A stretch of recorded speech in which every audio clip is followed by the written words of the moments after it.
Nairobi National Museum sits on Museum Hill in Nairobi, Kenya's capital city. It immediately borders the Nairobi River on its rear end and the Mishuki Memorial Park on its foot along Kipand Road. The museum neighbors the Kenya Broadcasting Corporation and the famous Norfolk Hotel.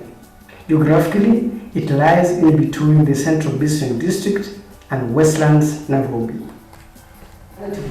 From the General Post Office, it will take up to 80 minutes through the new Uhuru Highway and access the museum through its main gate facing Museum Hill Center.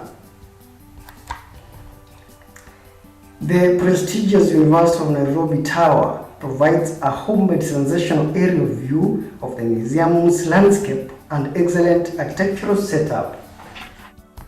The museum's environs are punctuated with well-thought artistic monuments and statues which can never be found anywhere in the world.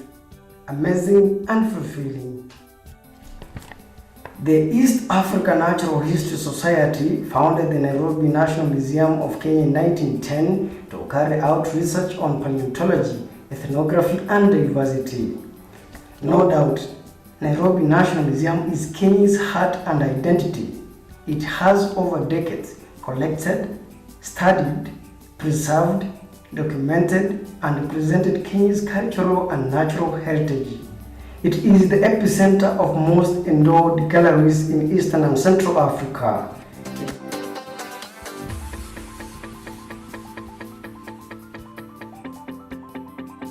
The Nairobi Snake Park, established early 1960s with an aim of creating awareness and educating the public about snakes and other common reptiles, is the most envied and visited exhibitions within the Nairobi National Museum of Kenya.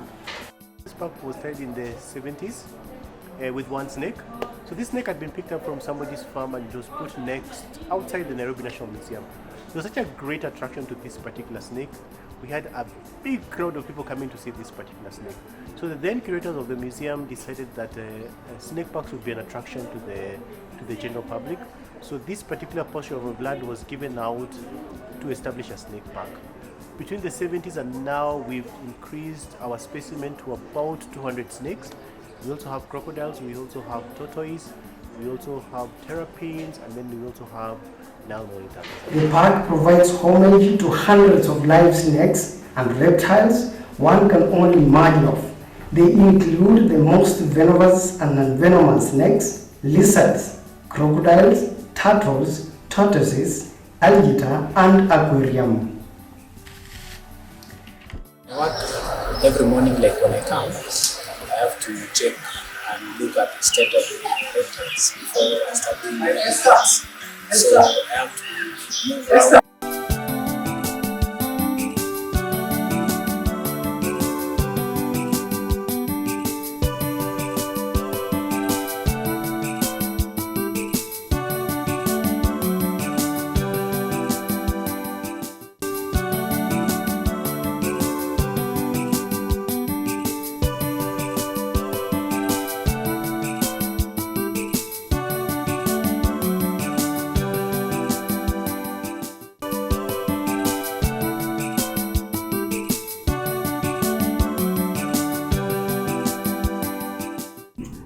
Because it feels threatened, it feels not safe. So the only defense thing that it has is to attack you. So you see, like, we are here and they are very calmly there giving us that peace. So as maybe we do the case, maybe it's more people want to do there. And if you can get to people there, these are huge python, and this is the oldest one. And this is around, it weighs around 90 kilograms. This python here. You can see the head and the side of the head. There's another python, though it's a small one, just beneath. So this cave is like now their home. Because pythons live in caves. This is now their home. Where if we come early in the morning, they are all of them, one at the corner and the others are hiding inside. So it's very safe. Okay. However, how did these feared reptiles find their way into the snake park? Apparently, the park is the home of the infamous Omiri snake, the biggest snake to be found in Kenya's history. It is well preserved. Just like humans, snakes and other reptiles have a unique way of handling, deity, and lifestyle. We do, apart from this exhibition here, we also run what is called a rescue center. One of the challenges of being a reptile is every time a reptile is encountered, people try to kill it. So what we educate the public is anytime they see a snake, their first role is to call us. So when they call us, we normally send a snake handler to them who captures the snake and brings it back to this particular space, and it becomes part of our exhibition. Some of our other specimens are from donations, from well-wishers who donate animals to this particular snake. Like we have cases whereby somebody sees a tortoise next to a road, so they quickly pick up that tortoise and bring them to the Nairobi Snake Park. And we have a big group of supporters who bring specimens to this particular space. So I'm going to do a cobra, Egyptian cobra. So this is the back door, so it's locked. So what you do when you open it's safe for you. So you have to observe the position of the snakes on the inside to know whether it is safe for you. And the cobras generally, if you happen to touch them, they open up the hood. Like apparently the hood is not opened up, but if I do any to touch them, you see just jump towards me. So this is just a warning sign to get you or to warn you to stay away. So what you're going to do, this is a defense mechanism, what they do. So I capture it. This is like one of them. I just take it out safely for you. And then I'm just going to illustrate. So this is safe for me. So there's nothing that's going.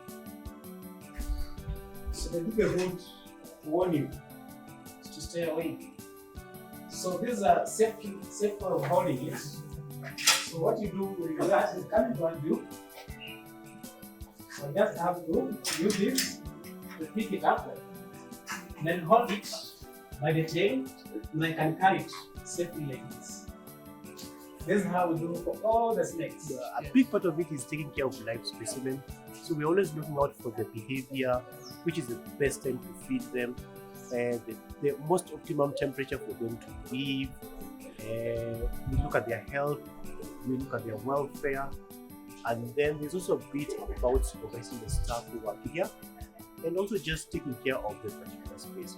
But we also try very, very much to do public education, to educate the public about reptiles, fish, for them to understand and to demystify the role of the reptile. You know, there's been a lot of negative myths. It is a natural healing.